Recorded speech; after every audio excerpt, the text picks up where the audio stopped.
Putin ने साफ किया कि रूस यूक्रेन वॉर की असल वजह को खत्म करके ही वो रहेंगे। उन्होंने कहा कि वे यूक्रेन के साथ बातचीत के लिए तैयार तो हैं, उसे नाटो में शामिल होने की जिद छोड़नी होगी और 2022 के बाद रूस ने जिन इलाकों पर कब्जा कर लिया है उन्हें मान्यता भी देनी होगी।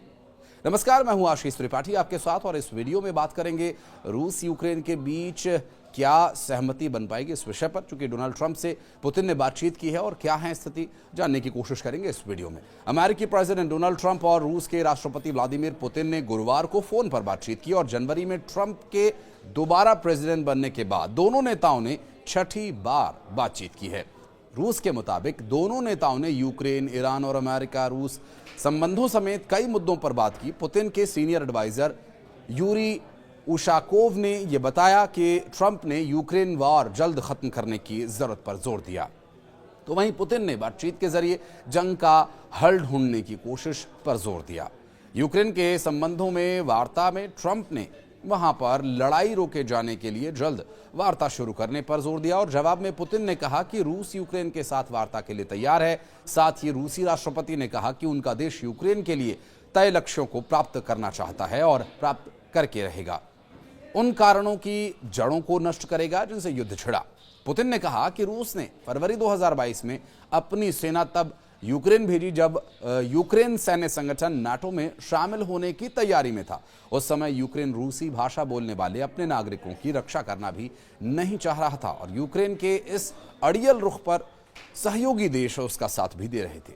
पुतिन ने कहा कि वर्तमान स्थिति में यूक्रेन नाटो में शामिल होने के अपने आवेदनों को वापस ले और रूस के जीते इलाकों पर यह दावा छोड़े और रूस उसके साथ कोई भी शांति समझौता करने के लिए भी तैयार है। ट्रंप और पुतिन की बातचीत पर जेलेंस्की ने कहा कि दोनों बहुत अलग अलग हैं, उनके बहुत से विचार एक जैसे हैं और कई मामले उनकी समान रुचि वाले हैं जिन पर वे बात कर सकते हैं। इसलिए अब उनकी बातचीत के बारे में वो कोई अंदाजा नहीं लगा सकते। उनकी बातचीत मतलब जो ट्रंप और पुतिन के बीच बातचीत हुई।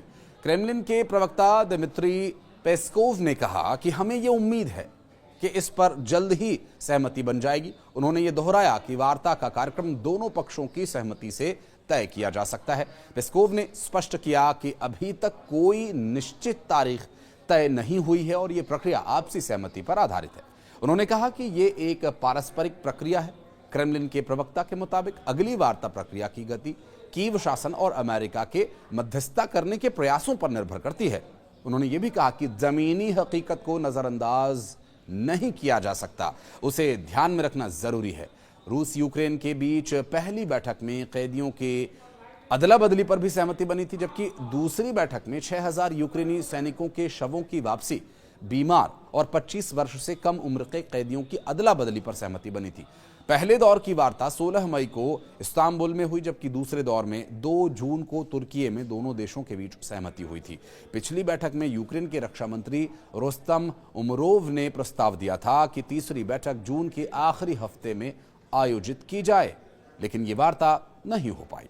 2 जून को हुई सहमति के बावजूद रूसी मीडिया ने बताया कि क्रेमलिन ने संघर्ष विराम के लिए 2 प्रस्ताव दिए थे, जिसमें यूक्रेनी सेना को 4 क्षेत्रों दोनेत्स्क, लुहांस्क, खेरसौन और जापोरिज्जिया से हटाने की मांग की गई थी, जिन्हें रूस अपना हिस्सा मानता है और इसके अलावा 100 दिन के अंदर यूक्रेन में राष्ट्रपति चुनाव कराने की शर्त भी रखी गई थी। यूक्रेन के राष्ट्रपति व्लादिमीर जेलेंस्की इन मांगों को शांति की मंशा के विपरीत बता रहे हैं और उनकी तरफ से नए प्रतिबंधों की मांग की गई। जेलेंस्की का मानना यह है कि ये मांगें वास्तव में यूक्रेन के सरेंडर करने की शर्तें हैं, जिसे वो स्वीकार नहीं करेंगे। जेलेंस्की के चीफ ऑफ स्टाफ आंद्रेई घरमाक ने जोर देकर कहा कि रूस युद्ध विराम को रोकने और युद्ध जारी रखने के लिए हर संभव प्रयास कर रहा है। अब नए प्रतिबंध लगाना जरूरी है। और इस बीच रूस के विदेश मंत्री सार्गेई लावरोव ने टिप्पणी की कि यूक्रेन में युद्ध का समाधान संघर्ष के मूल कारण को खत्म करना है। उन्होंने ये भी कहा कि रूस लड़ाई को रोकने के लिए तैयार है। दूसरी ओर तुर्की के राष्ट्रपति रेचेप तैयब एर्दोगान ने आश्वासन दिया कि वो अमेरिकी प्रेसिडेंट डोनाल्ड ट्रंप के संपर्क में हैं और दोनों वार्ता में हिस्सा लेने के भी इच्छुक हैं। जबकि ट्रंप और पुतिन की वार्ता, जेलेंस्की ने इस बारे में कहा कि दोनों बहुत अलग अलग हैं और उनके बहुत सारे विचार ऐसे हैं जो एक जैसे हैं, जिस मामले पर एक समान विचार वो रखते हैं और उनकी रुचि मिलती है, इस पर बात हो सकती है। इसलिए उनकी बातचीत के बारे में कोई अंदाजा नहीं लगाया जा सकता। वर्तमान परिस्थितियों को देखते हुए क्या डोनाल्ड ट्रंप के हस्तक्षेप से युद्ध विराम संभव हो पाएगा? ऐसा फिलहाल रूस के राष्ट्रपति व्लादिमीर पुतिन की बातों से तो नहीं लगता है, लेकिन जिस तरह से क्रेमलिन ने बयान दिया वो एक ज़रूर संतुलित तरीके से दिया गया बयान कहा जा सकता है। बहरहाल देखना होगा कि ये संतुलन जिसमें शर्तें छिपी हुई हैं, जब व्लादिमीर जेलेंस्की इस पर तैयार नहीं हैं तो क्या हालात उत्पन्न करते हैं। इस बारे में कुछ कहना चाहें तो कमेंट सेक्शन में आएं और अपनी प्रतिक्रिया